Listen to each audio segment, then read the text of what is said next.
Bonjour Nancy. Bonjour. On s'était quitté vendredi en parlant de l'audace qu'on publie les un CV originaux. Vous aviez une anecdote à nous raconter. Oui, il y a un CV qui a super bien marché. D'ailleurs, le jeune a décroché un CDD. On va saluer l'audace de Samir Dupré. Donc, Samir Dupré habite le Nord-Pas-de-Calais. Il est apprenti plombier. Oui. Et il a un jour décidé de faire un rap sur les clichés et les a priori de la plomberie. Mine de rien, ça a bien plu. Il l'a donc d'abord produit pour le bal de son bahut. Et puis ensuite, il l'a produit aussi dans un festival organisé par sa commune.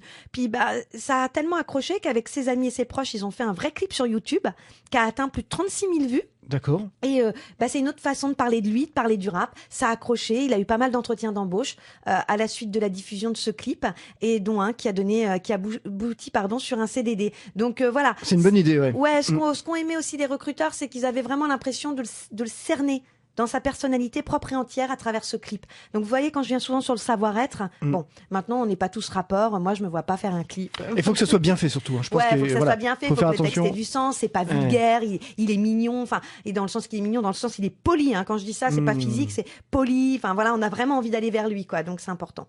Et puis on va justement rester dans le domaine de l'audace, et puis justement on va la freiner un petit peu cette audace, et on va remettre un peu de politesse dans tout ça. Pourquoi ? Parce que c'en est assez, et je dis bien que c'en est assez, je n'en peux plus de recevoir tous les jours des CV ou des demandes de fonds participatifs avec des sites comme Tipeee ou comme Litchi. C'est pas la démarche qui me pose problème, c'est la façon de faire. C'est-à-dire qu'en gros, on m'envoie un lien et débrouille-toi mes mères.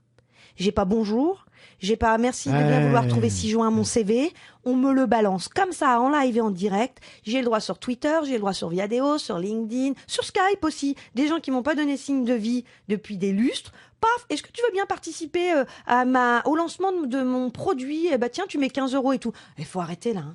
Faut arrêter, on est dans le monde des humains, pas des robots. Je suis pas une carte bleue à pattes. Et puis je vais certainement pas diffuser un CV. Et vous non plus. Comme ça, non. Le feriez-vous, vous diffusez un CV de quelqu'un que vous connaissez même pas, quoi. Non, c'est clair, non. Qui vous a même pas parlé, il y a rien, vous avez juste un lien. Mais j'ai l'impression que ça se fait de plus en plus. Hein, je cautionne pas. Ce manque de politesse sur les réseaux sociaux, sur l'informatique, sur tout ça. C'est un tort parce que c'est de plus en plus courant, malheureusement. Du coup, moi, je les blacklist.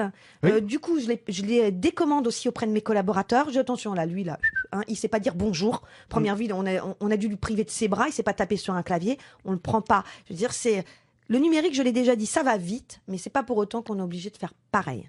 Et puis moi, je suis une rebelle, donc je dis non. Je dis non, et puis je vous le dis franco, si vous continuez comme ça, de toute façon, je vais finir par faire un mur des malpolis dans mes locaux. Voilà, on va l'afficher ici, le mur des malpolis. Voilà, tous les CV malpolis. Vous me l'avez agacé, bon. Exactement, vous allez, agacé. On se calme et puis on revient demain. Merci.